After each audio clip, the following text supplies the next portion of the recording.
There we go. What's up, everybody? Hey, What are you doing today? This is Terry. She's going to be talking later on about her whole fitness journey. What's up, Rachel? A few of you trickling in still. Yeah, welcome back to week two. I know this week it was a Wednesday, not a Monday. I was traveling over the weekend. Unfortunately, had a death in the family earlier in 2021, but wasn't able to do the funeral until this past weekend. So I was up in Portland for that, and so I wasn't able to get back until yesterday. And so there we go. That's why I couldn't do the weekly call Monday. Bring it to you guys today. So most of them are going to be on Monday. I think there's going to be one other one that's going to be on a Wednesday. I believe that's week 5, something like that. The schedule obviously will get sent to you. I think might have sent it to you guys already, but I'll be on another little trip for that, and that's why I'm going to need to do that one on Wednesday as well. Anyways, glad to be back. Glad to have you guys in here. Today, what I wanted to talk about with you guys was sort of more about the fundamentals of nutrition and training and why they are so important for your overall success, not just in the beginning, but even down the line in the years that follow. They're really the catalyst to your success in the beginning and going forward. And if you don't get the fundamentals down pat from the very beginning, you might have some early success. You might, whatever your goal is, if it's losing weight, you probably lose some weight pretty quickly up front. If it's gaining strength, you gain some strength up front. But at some point, you end up having to pay the price for not having those fundamentals down. I can give you a personal story. When I first started training for powerlifting, just like everybody, I started not knowing, everything that I know now about training. I hadn't gone to school. I hadn't gone to get my graduate degree for exercise physiology and nutrition. And so I was kind of just going off of forums and bodybuilding.com and whatever I could get my hands on. Actually, social media wasn't quite as robust then as it is now. And so there wasn't as much free information out there. You really had to dig, and there was still looking at magazines like Muscle and Fitness and Flex magazine and all of that. And so I just sort of did what came naturally, which was just to train as much as I could, as hard as I could, all the time.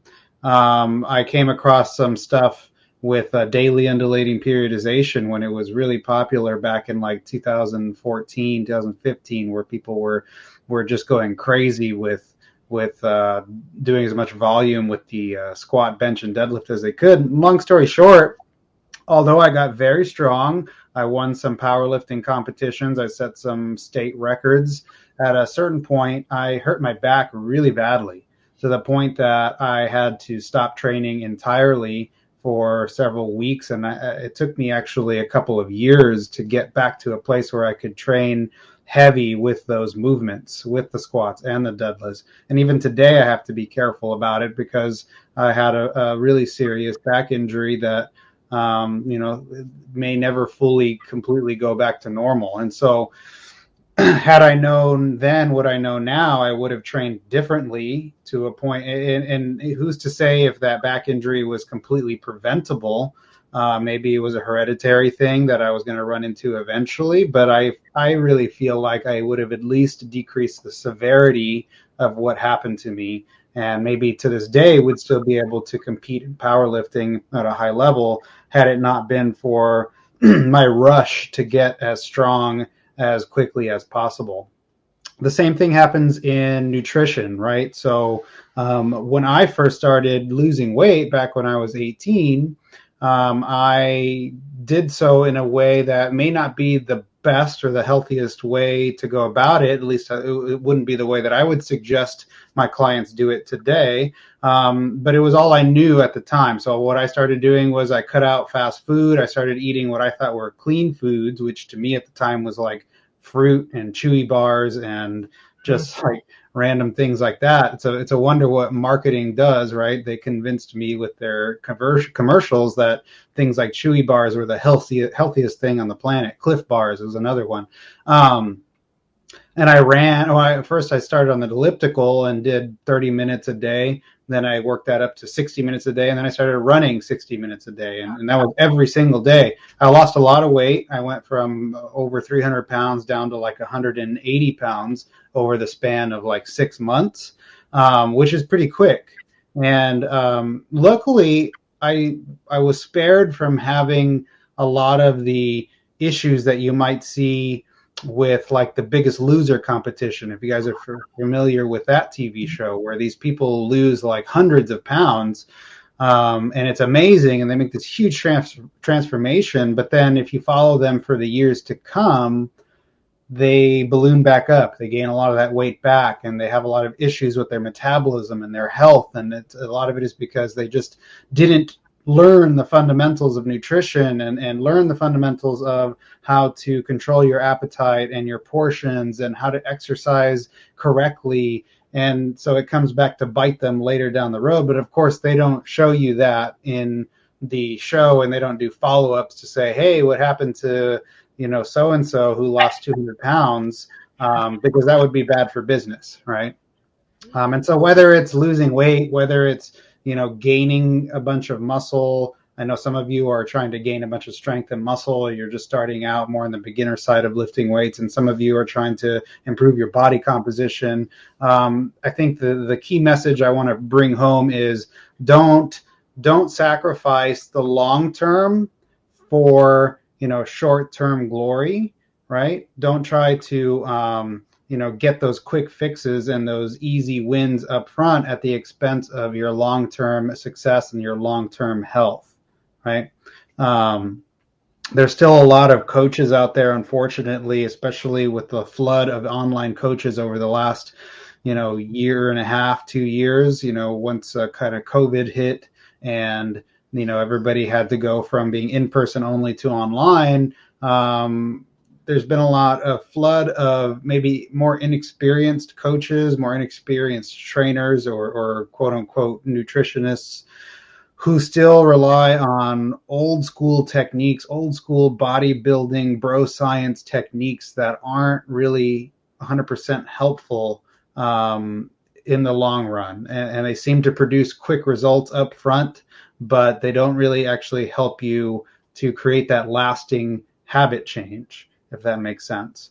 Things like not eating carbohydrates past 5 p.m. or past sunset, or not eating at all past sunset, because there's this old myth that it turns straight into fat and that you can't lose weight if you eat later in the day.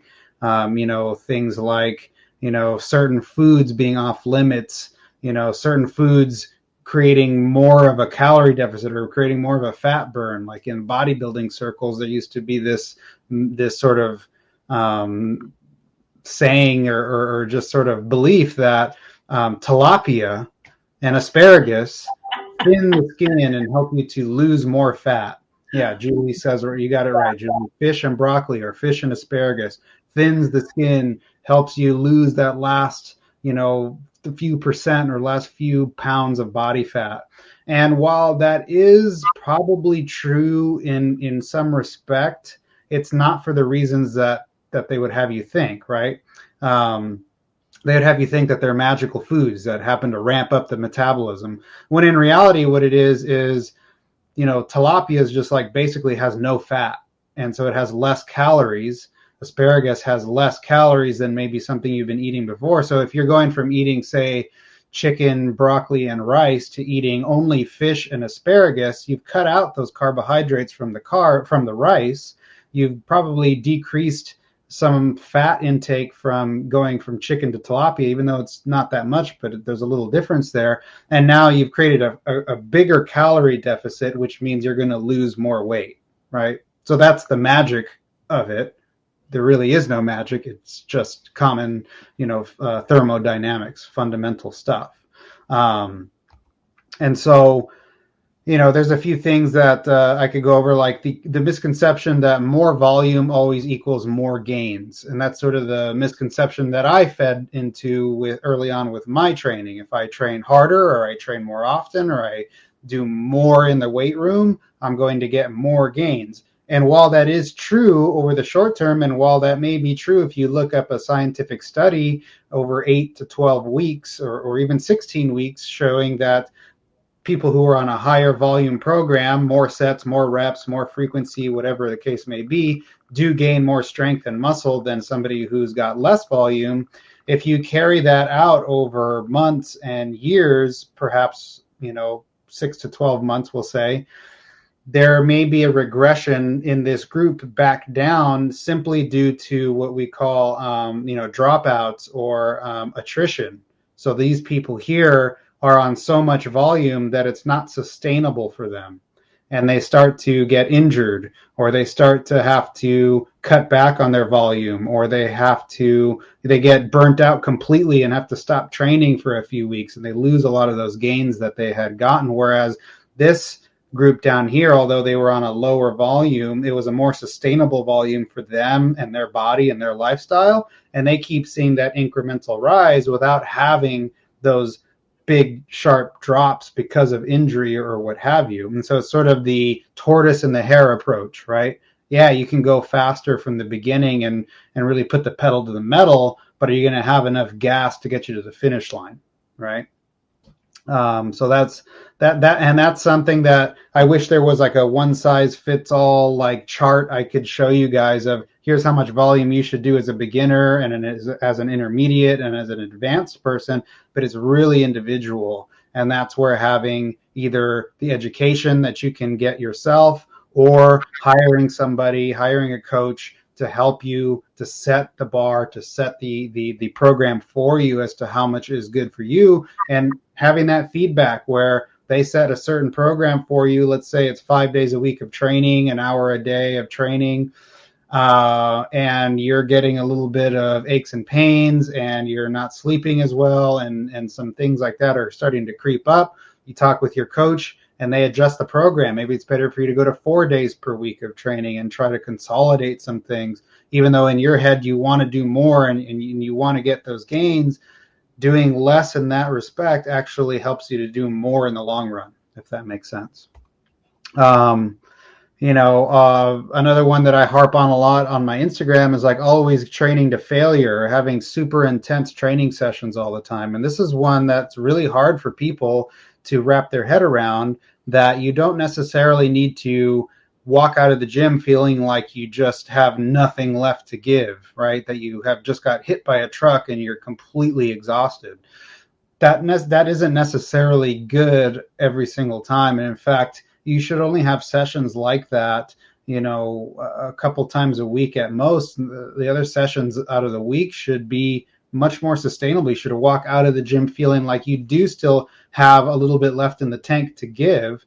Because if you go too deep and too hard every single time, you're going to run into this issue where you're not recovering well enough. And especially as you get older, that becomes more of an issue, especially as you get higher in training age, not just biological age, but training age, that becomes more of an issue. And the reason for that is your nervous system, when you first get started as a beginner with strength training, your nervous system isn't primed or coordinated enough to really allow you to express your maximum potential as far as strength is concerned. As you train, you start to get this phenomenon where your nervous system allows you to dig deeper into the reserves of your strength, if you can sort of conceptualize it that way. So as you get stronger, as you get more experience and you're lifting heavier weights, you're digging deeper into that nervous system capacity, and you're doing a little bit more damage, a lot more damage than you did at the beginning. So whereas maybe you started by squatting 100 pounds and now you're squatting 200 pounds, that's a lot harder on your recovery. It's a lot harder on your nervous system. It's a lot harder on your muscles in general. And so you have to take that into account. So some people assume that as you get more experience, you need more volume. And a lot of times when I work with people, I have to bring their volume down and their intensity down because they're working too hard basically from day to day. I kind of touched on the clean eating thing and certain magical foods. There's still this misconception that there's like a magical number or threshold for how many calories you can eat and still lose weight. So like sometimes people will say like, you need to be on 1,200 calories in order to lose weight. And that's so individual. I could put myself on 1,200 calories. I'll definitely lose weight. I might lose weight too quickly at that number. I could put somebody else on 1,200 calories and they won't lose weight based on maybe they're a very small individual. They don't work out. They move very little, or they have a history of dieting too much, a lot of yo-yo dieting, and their metabolism is shot. So it's just very individual, right? So like obviously the bigger you are, the more calories you're going to need to eat, and that's true even with losing weight, and that's why it's all such an individual thing, and you either have to learn how to set your calories for you as an individual, or again you go to work with a coach who can help you to hash those things out. Unfortunately, there's still a lot of these practices out there where people jump on a 1,000 calorie diet, or they cut out entire food groups because some guru or some inexperienced or I would say misguided fitness expert says you can't eat that certain food group if you want to lose weight. A lot of the food groups that are demonized these days are carbohydrate food groups, whether it be rice or whether it be bread or whether it be pasta, whatever the case may be. Gluten is a big one. If you're eating gluten, you're not going to lose weight. And there's no correlation there. I mean, if you're gluten intolerant, by all means, cut out gluten. If you are noticing that you get GI distress from eating high gluten foods, if you notice that you're getting, indigestion and stuff like that, yeah, totally worth cutting out gluten to see if it's going to help you on the health side of things. But gluten in and of itself won't prevent you from being fit, or prevent you from getting lean, or prevent you from gaining muscle or anything like that. There's still a lot of, especially these days with the advent of like Orange Theory and F45, where there's this idea that constantly varied training is superior and is going to produce better gains or better results in terms of your fitness over the long run.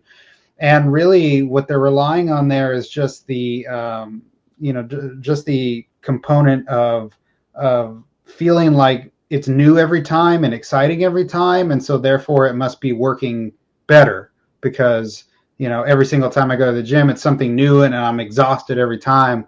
Boy, I must be getting a great workout. I must be building a lot of muscle. I must be losing a lot of fat, right?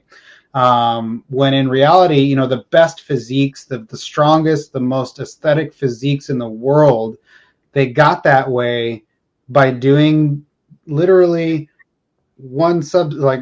maybe a handful, so you count them on two hands, of exercises over and over and over and over, and just trying to improve on them in little ways from week to week, what we call progressive overload, whether that be more weight, more reps, more sets, different tempo, better exercise technique, all these different things you can do to tweak that exercise a little bit from week to week to get better at it. So that over time, over the period of a year, 2 years, 3 years, you started at, again, 100 pounds, and now you're at 300 pounds, and that's a bigger stimulus to your muscles. And to get to that 300 pounds, you had to build more muscle. And chances are you did lose fat along the way because you were controlling your diet and so on and so forth. And so then you might say, well, what about these CrossFit athletes who are doing constantly varied training? They're not actually doing constantly varied training. What it is when they go to competition, yeah, their competition is constantly varied from event to event and from day to day.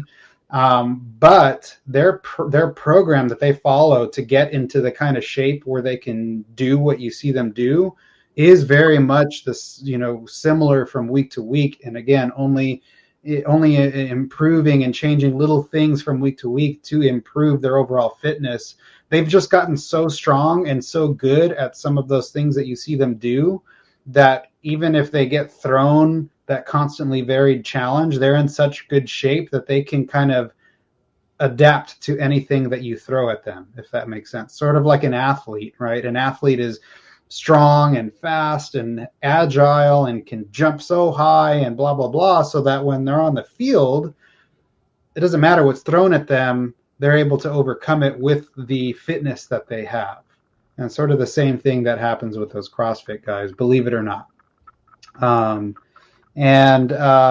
So, another thing to mention here is a lot of these bodybuilders who maybe do well on a really low calorie diet, say 1,000 calories or 1,200 calories, or they do well with these constantly varied programs throughout, different, times of the year. It's kind of an unpopular truth and one that isn't spoken a lot about, but there's a lot of drug use in bodybuilding, and there's a lot of drug use in high level athletics in general.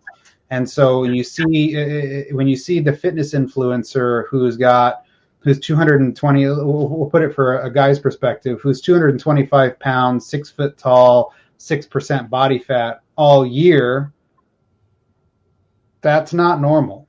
There's very, very few people who can sustain that naturally. Probably, we're talking less than 1%. We're talking in 0.001% of the population kind of thing. Not to say, and I don't want to say that everybody you see on social media is on drugs or on steroids or what have you, but there is a large proportion of people who are, and so that gives you a warped sense of what you should be able to achieve, because all you see is pictures. You don't see what's going on behind the scenes, right? And so what can happen is people start following those misguided tenets or misguided guidelines that these influencers or bodybuilders or high-level people put out there that are meant for people who are doing the same thing that they're doing, but they get propagated to the everyday person. And then those people follow that advice, and unfortunately they do a lot of damage to themselves. Mm-hmm. They ruin their metabolism. They train to the point that they get, basically their body shuts down and they get, injured really badly, similar to the way I did.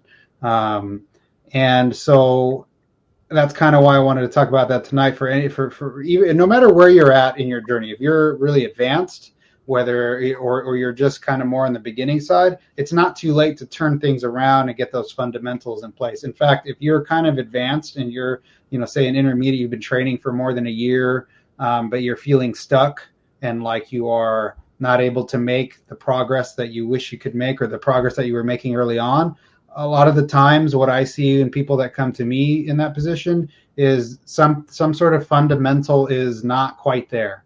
There's something that wasn't established early on that is starting to rear its ugly head and prevent you from making that progress that you want to make. And so, that's kind of why I wanted to talk about why it's so important to get all of that set up from the get-go. You said that, Julie, kind of like CrossFit. And I wanted to have Terry on because, unfortunately, I guess fortunately for you guys, unfortunately for Terry, she has dealt with exactly what I'm talking about with coaches that she's worked with in the past before working with me, and just also following the advice before she even had a coach, trying to follow the advice that she was seeing online, not knowing any better, and just doing what she thought was best and doing what she thought was right, no fault of her own. It's just, unfortunately, that information was put out there in an irresponsible way that was getting into the hands of herself and countless other people who have had problems. So I wanted to give her the opportunity to speak to you guys about her experience, and then sort of just kind of give you some words of advice and words of wisdom as to, how she's had to retool a lot of things in her life when it comes to nutrition and training to get to where she's at now, thriving once again. But it's been a long road. So Terry, go ahead and introduce yourself and let everybody know about your story. Hey, everybody. Name's Terry, and I hail from the Midwest, Winona, Minnesota. So coming to you from the frigid north right now. Basically, in, I want to say around 2010, I had reached a really high point of my weight. I was around 209 pounds, and I decided to try to get the weight off myself. I did pretty good, but I did it with some really horrible methods. I had a friend who owned a spa at the time, and the HCG diet was a big deal. Spas were selling it. This whole program, you would take B6 shots, I think it was, or B12, and you'd be on 500 calories for like a month. Yeah. And you'd have to wait. Can you imagine that? Put like, yeah. Give me some emojis or something as to how you feel about 500 calories. Yeah. Since then, they've retooled it to a 1,500 calorie diet. Some people call it Plan Z now. There's another one out there floating around that sounds absolutely ludicrous. And so like I did get the weight off for the wedding, right? So I went down to about 150 pounds or so at the time. And then I started doing triathlons, and I read the Triathlete's Bible. I was part of triathlon groups with biking, swimming, and I taught myself how to run a 5K and then eventually do a half marathon. Some of the high points of my life are swimming across the Lake Superior, which sucked. Wow. It's like 2 miles, and how cold was that water?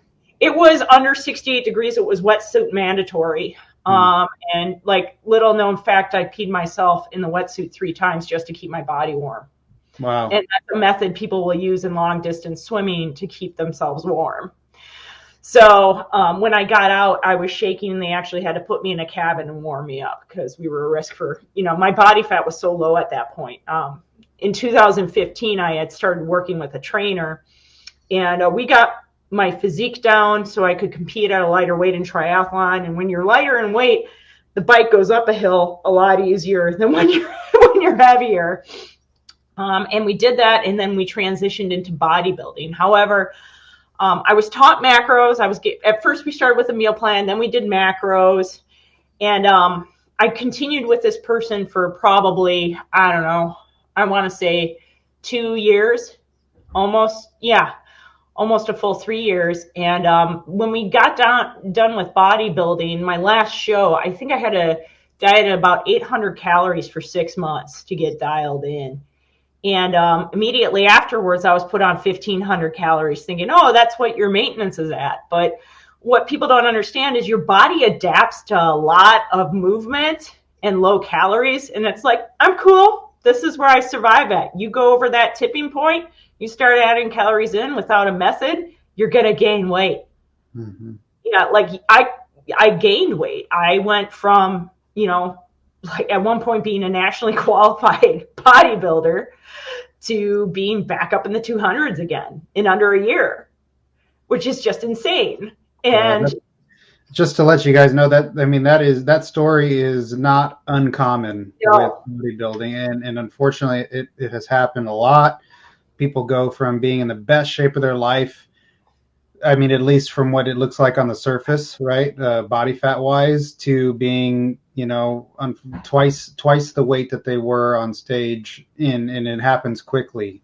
And there's a lot of things that are going on underneath the surface to explain that we won't get into because it's kind of a long explanation. But it definitely happens. Well, I had switched coaches between him and the other guy. And the other guy was like, hey, your maintenance should be at 1,500. And he didn't know any better, mm-hmm. And he's like, why are you gaining weight? And he just kept throwing more cardio at me, kept throwing more volume. I think, Andres, when you took over, I was probably doing German volume, which is 8x10, 10x10s. Yeah, 10x10s on everything. It was ridiculous. Yeah, it was. And I ended up like creating some problems with my movement patterns. And Andres had to pull me off of squats and deads and everything else because things were not where they should be, Right. And so through not knowing why my body had adapted to this and just gaining weight, I was frustrated because I was still going through the motions. I was following the plan. I was following the macros. We tried keto. In the meantime, we found out I had endometriosis, so hormones were completely wackadoo. I had to have surgery for that. It was bad. And I think anytime health issues pop up, it's usually from something either hereditary or a combination of hereditary and what you're doing to yourself. Yeah. Right. So everything kind of. Would you say that, those issues were underlying, right? They were kind of Yeah. you were predisposed to them. But would you say that what you went through with, all the exercise and the restrictive diet kind of maybe played a role in bringing those more to the surface I and think so. exacerbating them? Yeah, I would definitely say so, because you have endometriosis, your hormones are already going to be either having problems with estrogen or progesterone or both, right? But then you throw in your metabolism going nuts and your levels already dip and testosterone takes a hit. So, I mean, you're just adding fuel to the fire when you do that. And then all of a sudden you're laying on the floor for 2 hours at a time till your husband can come home and scrape you off the floor and get you into bed from the pain, So, I mean, overall health helps. I'm glad I figured out I had endometriosis. It was a crap way of figuring it out. Right. 100%. So a lot of things had happened. I mean, I had tried diet after diet in my life. I did juice cleanses. I even tried lectin free for a while. The plant paradox, which is total bullshit.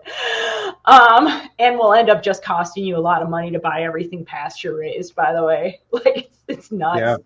Yeah. I think I've tried every single diet out there. Yeah. And Whole30, yep, did elimination. Done a lot. Whole30 is hard.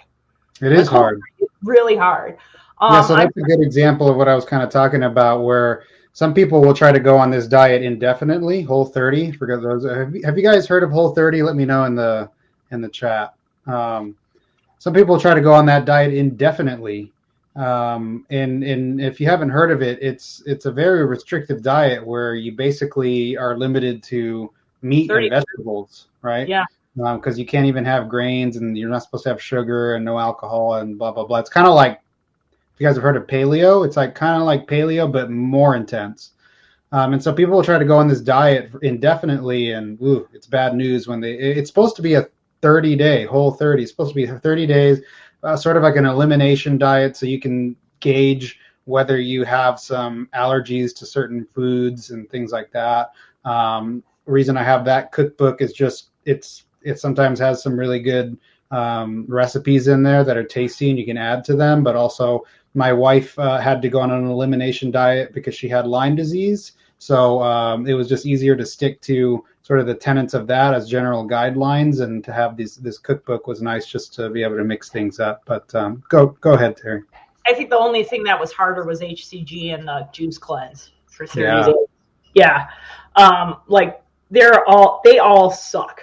All elimination diets suck. And will you lose weight? Yeah, because you're cutting out entire food groups, right? So your natural caloric intake is going to go down. It's not that the diet's magic. It's not magic by any means. No, I mean, eliminating. Chandra, my wife, she shouldn't have been losing weight, and they were like, "Oh, you need to stop losing weight." And it's like, well, how do I not lose weight when I barely can eat anything? Right, exactly. So I think for me on my journey, here I am doing everything right and not getting any results, even to the point where I went to Mayo Clinic and they did the whole space bubble metabolic thing. And they told me your metabolism isn't broken. Your maintenance is at 1500 or 1525. And I was like, that's broken if I'm working out 6 days a week. My husband had to come with me to the appointments because you have to be your own health advocate. But sometimes doctors will respond differently if there's a man in the room, even if it's a female doctor. And my husband dang near wanted to take her head into the wall because he's like, you mean to tell me my wife who weighs out her broccoli on a scale is overeating? Yeah. And like we were just done. And then I was told, I had to take a cortisol test because I said, I want to see where my cortisol's at. We had to do several 24-hour cortisol tests, and it was through the roof. And that was from over-exercising and over-dieting, and they actually had to use a hormone to suppress my cortisol in the end. So, I mean, like doing this stuff repeatedly ends up having a negative impact on your body, and you have to take the time to do what's called a reverse diet. But nobody knew what the heck that was. So we were spinning our wheels for about 2 years until we found a dietitian who could help me through that. And I found them through friends who were like, you need to look up, BioLane, Holly, and take a look at that. And we spent a lot of money out of pocket Lane and Holly are great, but they come at a price. They do. And but it was well worth it, and it was like an education. And Right. Andres offers that same level of education with his nutrition plans as well too. Oh, thank you. Yes, you do. So, being in the hands of the right person and not the newest fad, or not what you've seen on social, or not being, falling in love with somebody's content and thinking they're the right person for you. It's really hard to know where to go if you're new to the whole thing, or you're trying to do dieting for the first time. Yeah. I was hanging out with groups of athletes and everybody had it wrong. Like everybody had it wrong. And that's the thing. What I'm talking about earlier is there are the lucky people who don't necessarily get it right, but don't have the consequences that some other people do, right? I mean, there are people to this day who are training the same way that I trained back that led me to get injured. They're still training that way, and they haven't gotten injured, and maybe they never will get injured. Everybody's just different for whatever reason. It went one way for me and another way for. I'll give you another example. There's a friend of mine in grad school who was doing triathlons as well, and this is before he saw the light and came to strength training. He was doing triathlons, and he was told, as most endurance athletes are told, you just basically have to be eating carbs all day. Carbs, because that's what fuels performance. And that's true. Carbs do fuel performance. But he was poor and couldn't afford to vary his food choices. So he ate boxes and boxes of cereal every day, to the point where he eventually developed, and this is again going back to what you were talking about, Terry.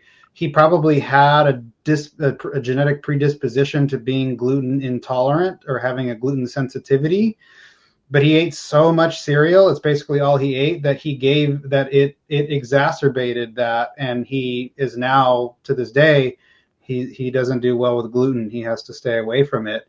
And so that might have been underlying already, kind of something that he was predisposed to, but because he ate so much of it and just flooded his system every day with gluten, it ended up creating this issue that is now permanent, where he can't have gluten, And that now for him, diverticulitis might be a concern. Right.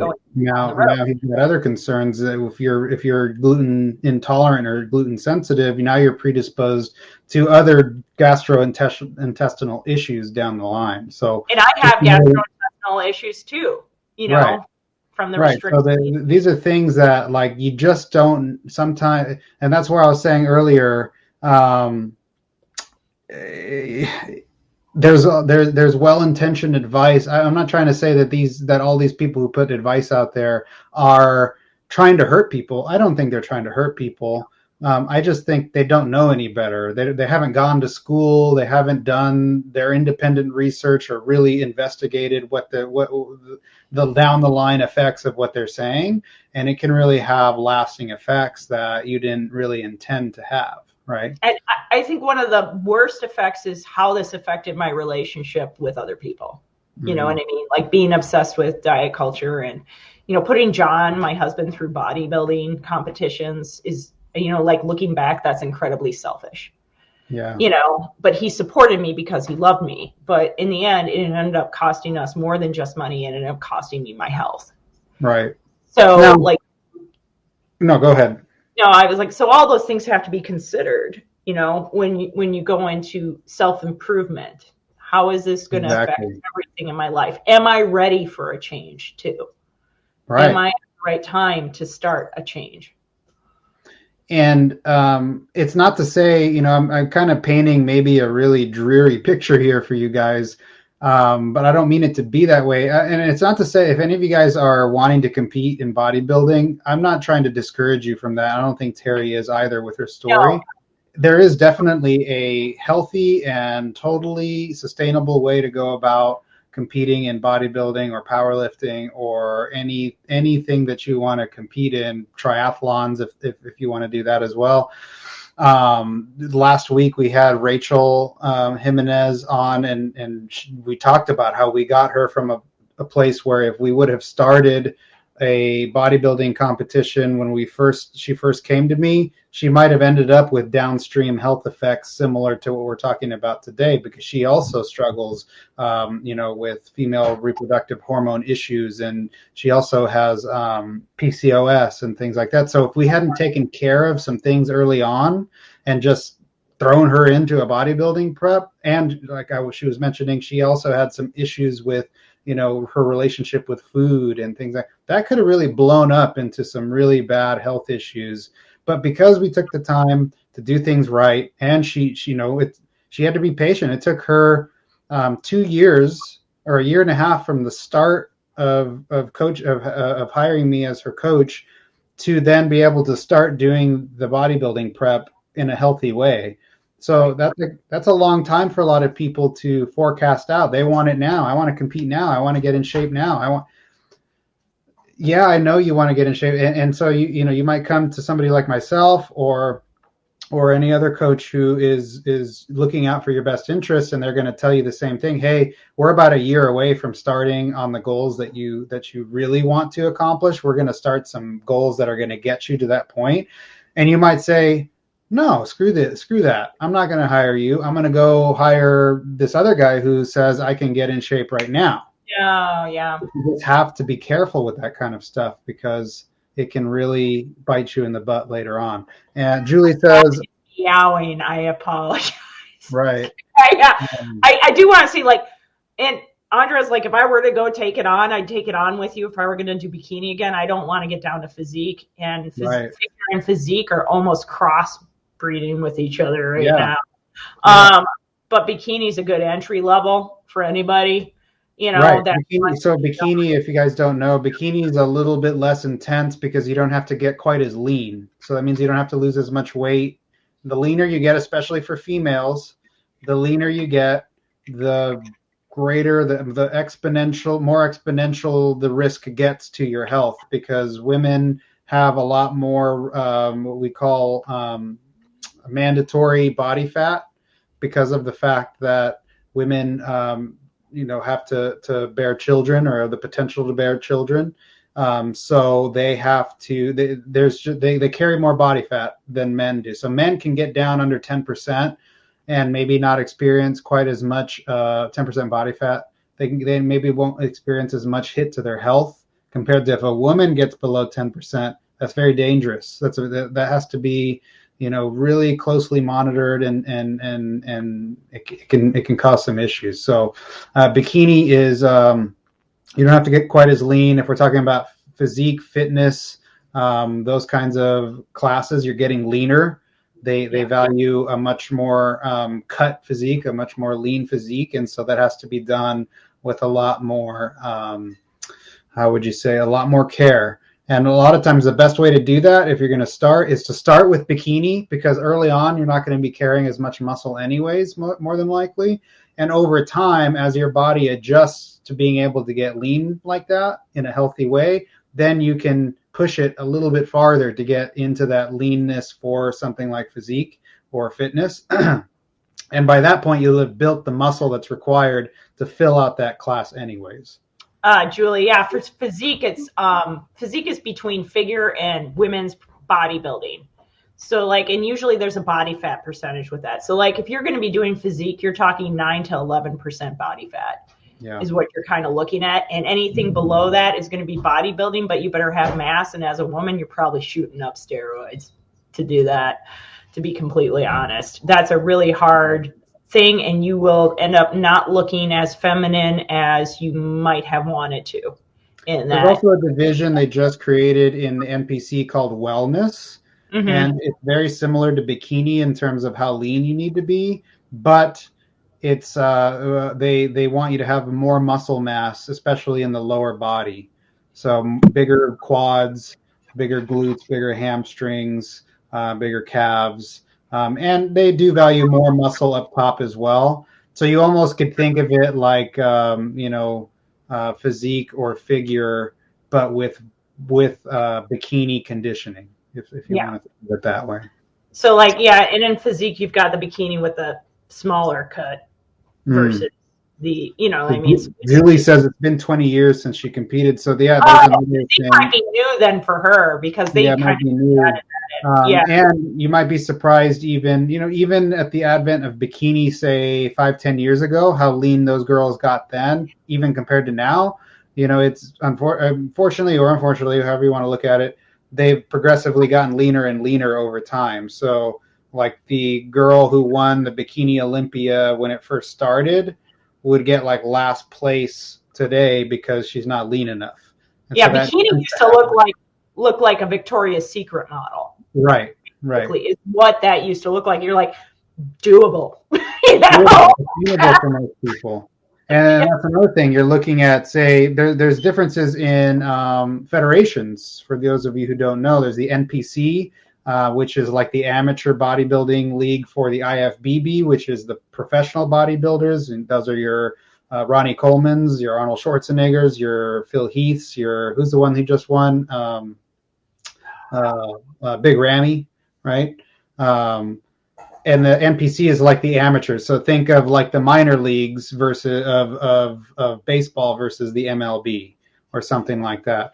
But then there's the natural divisions of bodybuilding, like the OCB or the WBFF or things like this, where they are drug tested. You can't be on drugs. So, some people might skirt the rules. We won't get into that, but you're going to see much smaller physiques. You're going to see people who aren't able to get quite as lean because they don't have the assistance of drugs to be able to get to those crazy physiques. But I mean, call me crazy. I haven't let go of my bikinis yet. I should.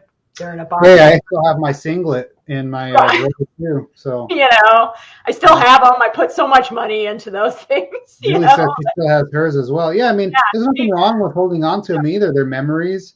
I mean, I know for you ladies, they cost ungodly amount of money to get a suit made. So like, I would hold on to it too. There's a couple that I spangled myself. Like I got really good at the whole How much do they cost? Like you can spend anywhere from, I would say, base 300 to a couple grand if you wanted to. If you're doing WBFF, you're paying. So it's kind of like it's like, you hold on to your wedding dress because it costs so much money and you want to remember, I mean, I wouldn't throw it away either. Julie, I still have my shoes. I still have rhinestone kits. I still have huge earrings. But it's kind of fun to pull out the shoes once in a while and practice posing. I'll just be like, still got it. Like I love doing a double buy because my back was my cellar. My back is still in really good condition. Fortunately, that part of that was from doing triathlon training with long distance swims. So I was able to build up the back in that before I got into weightlifting. And so genetically, I put on right here a really good show. Downstairs needs a little help because I'm a female and I hold on to stuff. We'll have our problem areas. I've been trying to get big biceps for my whole life. They just won't seem to grow. Yeah, but I mean, it's way better than what it was. Right. Even after the weight came, Andres and I have seen such great changes. Since Terry's. How long is it? You've been sort of working at repairing everything for what, like 3 years now?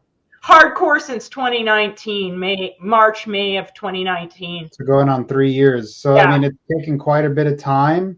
But again, the damage was extensive, right? Where she was telling her story. I mean, the kind of issues that you ran into, they're not uncommon, but I mean, those are serious issues that you ran into, and it took a lot of work and you had to go through some uncomfortable periods with reverse dieting where you had to put on more weight in order to get to a point where you could lose weight, right? And well, part of that was because they were also messing with my endometriosis. That's true. You're getting put on hormones that were. Yeah, I was put on one where they had to inject me with it, and that threw everything off. That reverse diet, I gained weight, and I held on to a lot of water, and we were like, "What's going on here?" And then we had to look up information about the drug, and I paid up the ass for that injection too, which makes it even a sorer subject. Yeah. just to try to normalize my hormones with my doctor. And it was bad. I mean, like, so from August 2017 through 2019, we saw a huge, like May 2019, we saw a huge gain, right? Like a huge weight gain over that period of time. And then in 2019, I read Willie Norton's book, Fat Loss Forever. We did our own calculations. We started seeing some help, some benefit from that. I reached out to Lane and Holly and said, my husband and I were like, we'll spend the money because we need to get you on the right track, you know? And I had a healthcare savings account, and that paid for a couple grand of it to get me going. And then I paid out of pocket for the last year. And then I saw how well Andres was doing, and I decided to work with him. Yeah. So, and Andres has worked with Lane before. So it was I was both Lane and Holly's coach for a while. Right. So we all kind of, are cut from the same cloth as far as, up on the research and all that kind of stuff.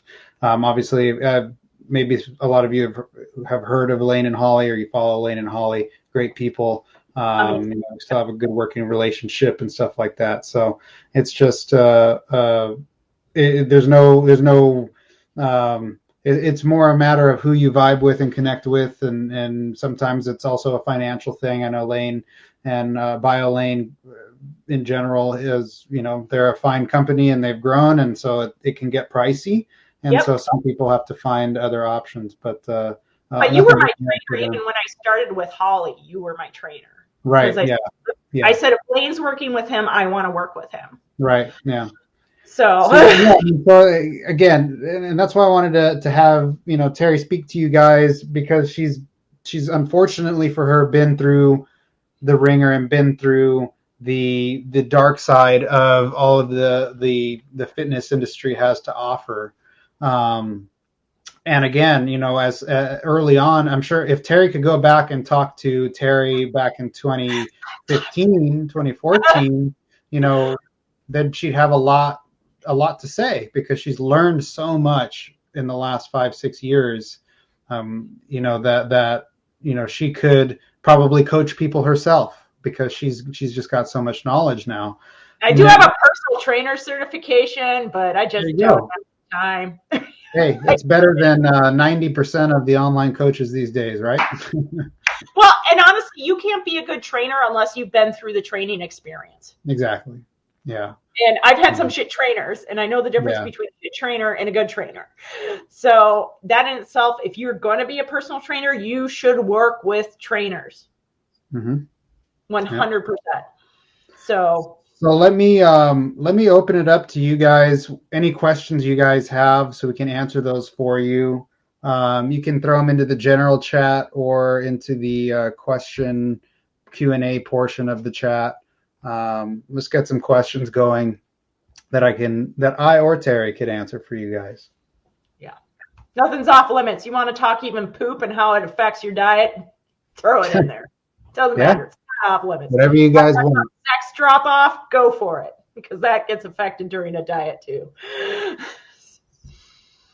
So what are the that's one fundamentals. I think for me, understanding how nutrition works and understanding that your training and nutrition need to go hand in hand. Yeah. Right. So like, you can't be doing a powerlifting program 100% when you're in a real deficit, for example. Right. So like right now we're finishing off my diet phase. We still have those compound lifts in, but it's not the same way as when he builds me up for a powerlifting competition, when I'm in a reverse or in maintenance phase. So to answer that even more, I think, Julie, when I talk about fundamentals, I think it's having an understanding of how many calories do you need to sustain the goal that you're trying to accomplish. So if you're trying to lose weight, you're going to need to eat fewer calories than your maintenance. So what is even having understanding of maintenance calories, having an understanding and a control over being able to manipulate your calories, then going a layer deeper as far as the macronutrients, knowing that you need certain macronutrients to fuel certain types of training. certain macronutrients to recover from training, i.e. protein, how much protein you're going to need.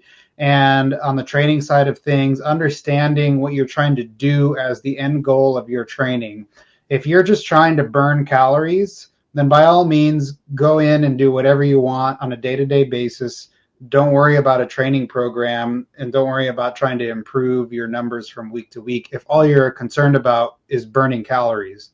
If you are trying to build muscle, you're going to have to train a certain way in order to accomplish that. So having an understanding of the way you need to train in order to do that, and then putting that into practice with progressive overload, consistency to the training program week to week. You could have the best training program in the world, but if you don't stick to it on a consistent basis, or you miss half the sessions, it's not going to work.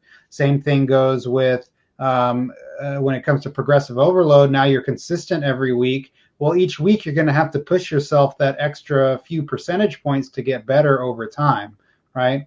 All of these are what I talk about when it comes to fundamentals and not getting to extremes with things. So like what Terry was saying, if you're on a fat loss diet and you're deep into a fat loss phase, say, 3 months in, you're not going to be as strong and you're not going to be able to recover as well from training. So you probably shouldn't start a full-blown meet prep or full-blown if you've ever heard of like Smolov, which is like an incredibly high volume training, or even like a 10 by 10 German volume training at that point, because you're going to run yourself into the ground. Hopefully that makes sense. Well, like I'm dieting right now and I have to take it down a peg in my head what I'm going to do on deadlift, right? Because my PR is 320, right?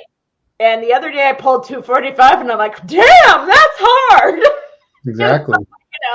Would you recommend? She says, would you recommend eating at maintenance for a few weeks to see if that's really your maintenance? 100%. Yes. You should always evaluate things. And again, this is one of those things where it's like you have to delay gratification a little bit in order to have an easier time later on.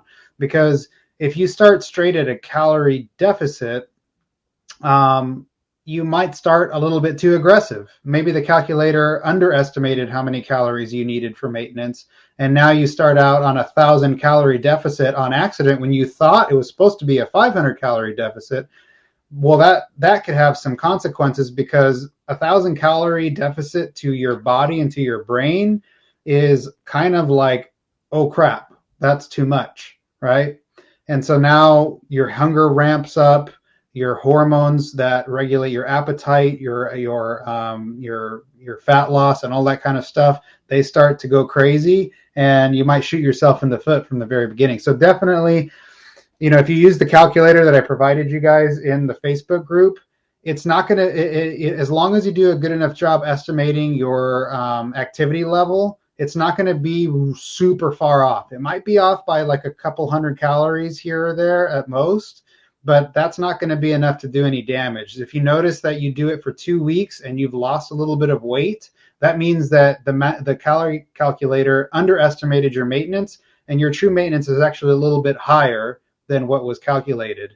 So then you might have to recalculate too, because your body can adapt. Exactly. So for example, let's say your maintenance is at 1900 and you haven't been eating 1900, you've been eating 1750. Well, all of a sudden you have more energy to move around, so you're expending more. So then you have to recalculate what your maintenance is at. That happens to me when I go into a reverse initially. I start moving around and doing more housework and everything else.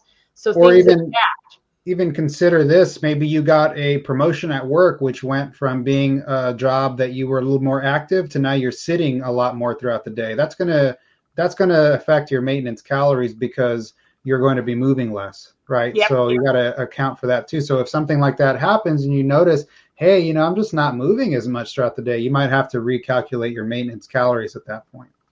Nat asked about primary. You go to your primary doc for a hormone plan. So you're probably always going to need to start with your primary physician, especially the way insurance works. I don't know about your insurance, but most insurance works where you have to go to the first line of defense, which is your primary care. They'll refer you to a specialist if they feel that they need to. So they'll look at they'll look at your blood work. They'll take some basic values, and if something looks a little off compared to what they're used to working with, they'll refer you to a specialist. I know how to read blood work pretty well just from having done it so much and studying it so much. I have Terry send me the blood work that she gets so that I can look at it as well, and I'll make suggestions on diet and supplements and stuff from that. Similar to the way I was taught by a naturopathic physician, which here in Arizona doesn't just mean that they give you potions and give seances. They actually go to a very legitimate medical school that rivals like the U of A, which is our medical school here. That's kind of the best one here. They just also are taught in more lifestyle changes and diet and exercise type of interventions, not just giving you pills to solve everything. Not that pills are always bad, but you start with that. If you need help, I know people. I myself can help you with blood work values. I know other people as well who can do that for you as far as reading them and making suggestions on what you should be doing with your nutrition. And training as well. Y'all are awesome. So I want to build mass. Would you say to stay away from fast food completely, or once in a while it's okay? So I know Jose a little bit, so I know that he's one of those quote unquote hard gainers. It's hard for him to put on weight. He moves around a lot. He's very active throughout the day. He likes to play basketball, stay active, and things like that. So for somebody like yourself, Jose, I would say that fast food might actually be good for you, provided that you have, again, the fundamentals, right? So it's provided that you are most of the time eating a well-rounded diet, nutritious foods, whole foods, vegetables, lean meats, getting high quality protein in there. So high quality usually is from animal foods like meat, dairy, seafood, eggs, things of that nature. Whey protein shakes can be really helpful for somebody like yourself who might struggle to get in the calories and deal with fullness and stuff like that. Then after that's taken care of, go ahead and have the fast food, because you're going to get a lot of calories not have to eat quite as much volume of food, if that makes sense. So somebody like yourself has to worry about getting full too quickly. And so the way to combat that is to eat foods that are calorie dense without being too much volume. So yeah, you want to have some vegetables in there, but you don't want your whole plate to be vegetables, because by the time you get done eating that, you're not going to be able to eat enough calories to fuel your training and to fuel your muscle growth. So instead, you're going to want to eat things that have more fat in them. So rather than having chicken breast, you're going to have chicken thighs, or you're going to have steak, or you're going to have ground beef, or you're going to have fatty cuts of fish, things like that, because that's going to have more fat in it. It's going to have more calories. You're going to add butter to your foods. When you have rice, you're going to add butter. You're going to cook things in oil. You're going to saute your vegetables in oil if you're going to have vegetables. You're going to use an oil-based dressing rather than using like a diet dressing or something like that. And it's hard to get past that mentality of that fat's okay. You know exactly. What I mean? But exactly. Jose, I wish I was in your boat, because I love peanut butter. Yeah, we all do. Peanut butter is a big one. Putting peanut butter in a spoonful of peanut butter doesn't really make you full. Gets a lot of calories in there. And especially Jose, if you're very busy and cooking or what have you is a little more challenging, good for you, because you can rely on some fast food and it's not going to be a big issue for you.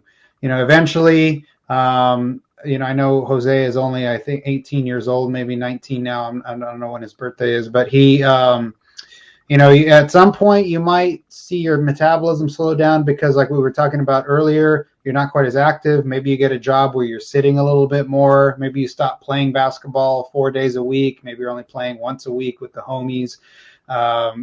Things like that. Your energy expenditure goes down. So now maybe you can't afford to go to fast food every single day, and you have to adjust things. But for right now, you should be good to have fast food.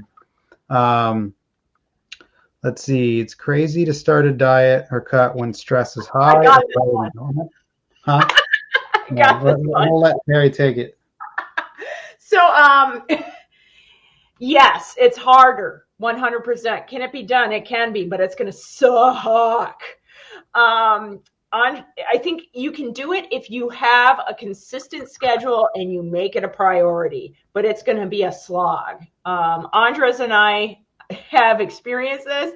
I took an EMT course between September and December of this year, and eventually I got sick, and things shut down, and my body responds to stress in a specific way. It holds on to water like crazy. So I think in women, you'll notice it a little bit more than what I've read about in men in stress response, because men have the benefit of testosterone kind of balancing things out from time to time. Whereas women, our hormones will get negatively impacted on a whole other level when we get stressed out. Hence my cortisol problem, where I had to be suppressed, right? So you have to say, am I dedicated enough to make sure that I hit things when I say I'm going to, right? So you have to have no matter what, this is my time to exercise. And then you have to take mitigation efforts to try to reduce stress. And that means taking down your caffeine if you need to, making sure you're getting 8 hours of sleep, maybe seeing a massage therapist. I just went for a 90-minute massage yesterday. 90 minutes. Totally worth it. So Go ahead. It's possible. It's not ideal. Yeah, it's not ideal. But again, like she knocked it out of the park with that. It's just one of those things where it's another factor that's going to make dieting more difficult for you if you're in a high stress situation. If you are, inexperienced with dieting, if this is, something where either you haven't had a lot of success in the past, or this is sort of like the first time in a while you're going to be dieting, then the stress is going to get to you. Because think about when you're stressed out, a lot of people go to food for comfort. It may be one of those things where, like what Terry was saying, the lack of calories mixed with high stress, cortisol is going up already. Carbohydrates usually help to bring down cortisol in the blood. Now we have less of them. Cortisol is going even higher. And now we're going to have issues. Cortisol is going to affect your immune system. The immune system gets to a point where it can't block pathogens from coming in. You get sick. It's a cascading effect. So it has to be managed appropriately. Again, I would suggest a coach is always great for that, in terms of taking it out of your hands and looking at things objectively, because the tendency for myself included is to just keep grinding and just keep going at something hard-headedly without taking a step back and seeing what's the best way to go about it. And the minute I got sick, you said you're not exercising this week. You pulled me off of it, and we actually saw a drop in weight. That's exactly. And you know what? And I will just to prove that I'm not just somebody that makes my clients do things that I don't do myself. I haven't trained for the past 4 days because I felt I was getting, I went to Portland, like I mentioned earlier. It was for a funeral. I've been pretty stressed out for the past couple weeks. And I was starting to feel, and I'm really achy. I'm starting to maybe even get a little bit of stuffiness. I said, you know what? As much as I love to train and I hate taking days off, just like the rest of us, I haven't trained because I knew it was what was best for me. So a preemptive deload in that sense. Oh, hey, Rachel just popped in. You're welcome. Rachel, the biggest thing you got to remember is if your coach isn't serving you, you need to pull that plug, okay? Like you need to know when to pull that plug. Your coach will listen to you. Your coach will understand you. They will hear you, and they will educate you. They're not telling you what to do. They will educate you on what you need to do. And that's the difference between a coach and a hack job right there. Let's see. What are your thoughts on strong lifts? So great question, Julie. Strong lifts, I mean, it to me is like a good for the strong lift people, but it's just like they just package what any good strength and conditioning specialist would say that those are the lifts that you should be doing. So the squat, the bench press, the overhead press, the rows, the deadlifts. So squat, hinge, push, pull, carry, core, if you want to throw another one in there. I give those to all of my clients as well. And any good strength and conditioning specialist or anybody who's gone to school for strength and conditioning will agree that those are wonderful exercise, wonderful movements to build any good program around. And so I love it. If you want to do strong, if you want to follow strong lifts, like it's usually a templated program that they'll have you follow, like 5x5 or something like that. You could have some success with that. You'll probably build a lot of strength and muscle mass from doing those compound movements. From there, what you'd want to do is make sure that you are doing those strong lifts in the proportion that is appropriate for you. If you are trying to get stronger at squats, then you'll do more squats. Or stronger at deadlifts. But at the same token, if you are weak in one part of your mechanical chain and you're not addressing that with training, that will start to rear its ugly head down the line, even with something like a strong lift. So like, let's say your lower back is an issue like it was for me and you don't address it. If you're doing squats twice a week and deadlifts once or twice a week, that can eventually become an issue as you get stronger and stronger because you aren't addressing the fact that you have a weakness in the lower back, if that makes sense. And like you addressed my weaknesses, I had imbalances on that were very obvious. You know? And I prevented you from doing squats and deadlifts for a while until we addressed those weaknesses. And now that we address those weaknesses, you've gotten stronger than ever with squats and deadlifts, and you haven't hurt your back or your hip or your knees or anything like that. No, I haven't been in physical therapy since I started with Andres, which is really, really great. And I have a history of compression with L3 through L5, and that was from overdoing things. So I was triathlon training. I remember when it happened. I had done 300-pound rack pulls, like 3x15 or something crazy. And then the next day, the same day I did a 20-mile bike ride or something like that up a hill called Hip Breaker. It's fun. And then the next day I did a 10K run, and I ended up finishing running that 10K like a three-legged deer. And then I was in physical therapy for a long time, long time. Yep. So yeah, Julie, I think if it's a starter to get you consistent, that's great. You can keep doing that. Eventually, you probably have to add in some accessory stuff and start to get more nuanced with the way the programming is. If you take a look at the free training program I gave in the Facebook group, you'll notice there's a lot of the same similar compound movements: the squat, the presses, the pulls, the squats, the hinges, the carries, I like to throw in like sled pushes and stuff into carries because it's all sort of like, I call it meathead conditioning. You're going to notice a lot of that in there. And then there's some accessory work just to kind of work on some things that most people struggle with. What other questions you guys have? I have only a couple minutes left. So one last question, if anybody has one.